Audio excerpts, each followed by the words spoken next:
In late 2015, Australian statistics revealed that less than 4% of us are eating enough fibre. So that translates to being about 97% of us not getting enough. But the exciting news is that new research is showing us that this essential nutrient, fibre, does so much more than just relieve constipation. In fact, way more than we thought. So why are we being told we need more of it? Well, that's what I'll be filling you on in today's video, so stay tuned.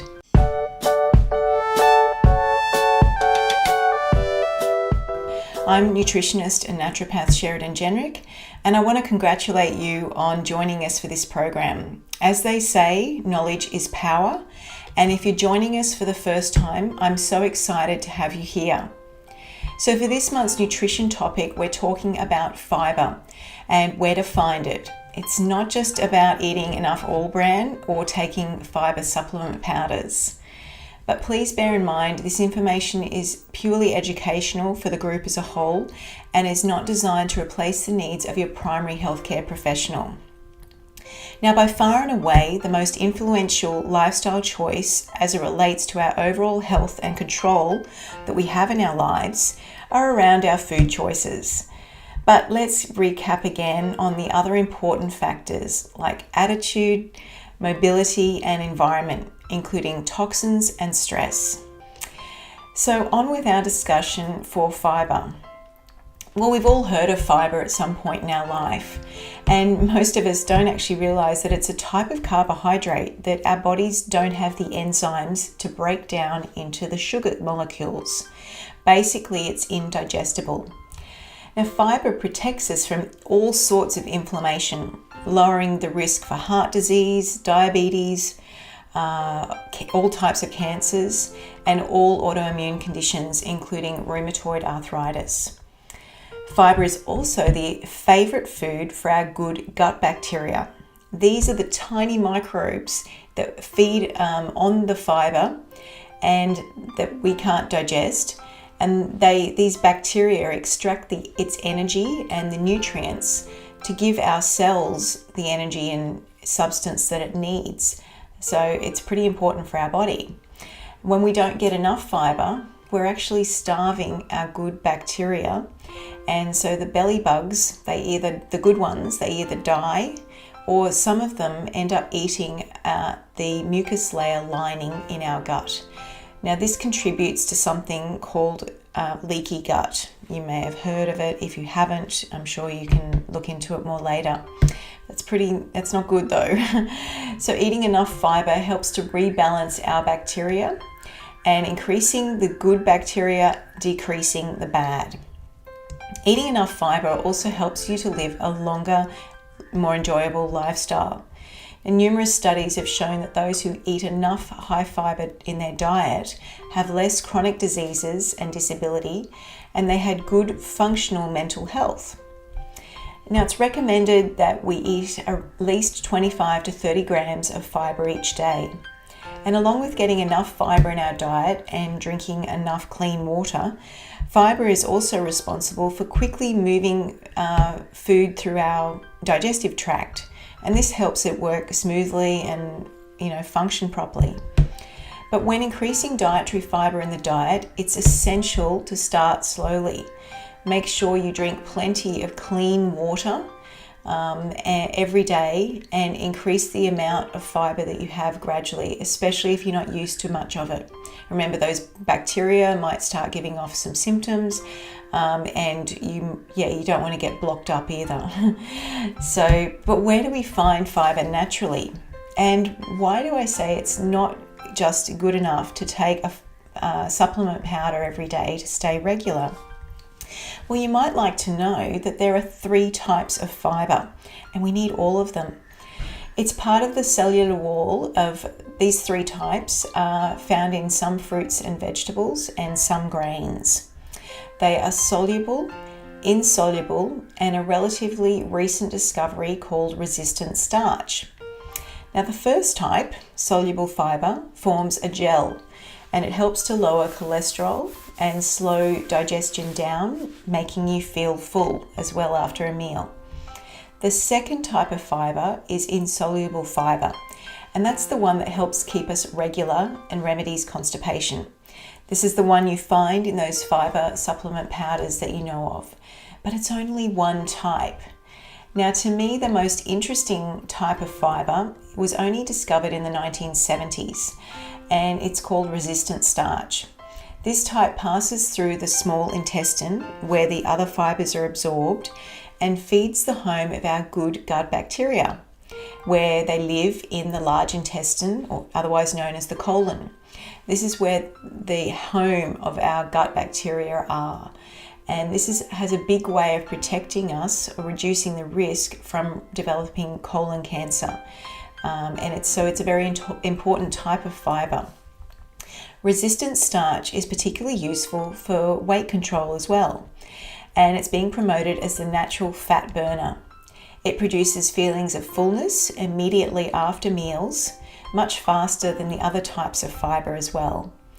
And a recent study found that replacing about 5% of total carbohydrate intake with resistant starch created a 20 to 30% increase in the fat burning effect after eating. So that's pretty good. Resistant starch is high in oats, specific veggies like potatoes, and to a lesser degree rice and barley. But there's a secret. The amount of resistant starch increases when you eat these foods cold or cooled after they're cooked. Think of hummus, homemade hummus, or homemade potato salad. I can't vouch for any fibre content at all in the processed foods. But there's more to the list of fibre. So I've compiled my favourite high fibre foods list for you, and we're building up from number 7 through to save the best till last. So at number 7 we have lentils. Now lentils are not only rich in fibre, that they also have protein, iron, some minerals and vitamins in there as well. And being high in folate means that they're good for DNA replication and people on certain medications as well. The next one up we have avocado. So avocados vary in their fibre content depending on the type of avocado. So the smooth-skinned, bright green shepherd type ones you may know of, they are significantly more higher in insoluble fibre than the Hass, the darker dimpled ones. So in addition to fibre though, avocados are also packed with, as you know, the healthy fats, and they can help lower cholesterol and reduce the risk of heart disease. Next one on my list is black beans. Now black beans are nutrient dense. They have some protein, they have some good vitamins and minerals in there as well. And being high in flavonoids and antioxidants, they're types of plant chemicals that are very good for us. They help fight free radicals. That's the damage that happens to our DNA just through breathing and living. So these also help us to reduce the risk of cancers and inflammatory diseases. So that's the black beans. And the best to last. These are my favorite high resistant starch foods per 100 gram. The first one on my list is potatoes when they're steamed and then they're cooled. As you can see, they've got 6 grams per 100 of resistant starch. That's that special type of fibre. Next one, we've got oats when they're not cooked, so raw and in their whole form, not the quick oats. So this is, they've got 11 grams per 100 gram of resistant starch specifically. Then we've got cashew nuts with 13 grams per 100 gram of resistant starch. And next one, quite interesting, is potatoes when they're roasted and they're cooled. So even the way you cook them varies, but that's a really good way to get resistant starch. You know, roast your potatoes and let them cool down and have a sauce or some dressing on them later. And then the biggest one, which is one you'll see more and more coming up now, is green bananas. Now, this isn't the yellow ones at all. They are very, very different. And so you can't just substitute the green bananas for the yellow ones and think it's okay, especially if you have blood sugar regulation problems. If you live in a big town, you might find that a good health food store near you has even green banana flour products being stocked. You can also find them online as well, so green banana. Now, when I was in America, they have them quite abundantly, green bananas, and they're really long. They're about, much longer than, probably double the size of a regular banana. And you peel the skin off them, cut them up because they're very solid, and then you fry them in coconut oil with a little bit of Himalayan salt, and they're a bit like a chip.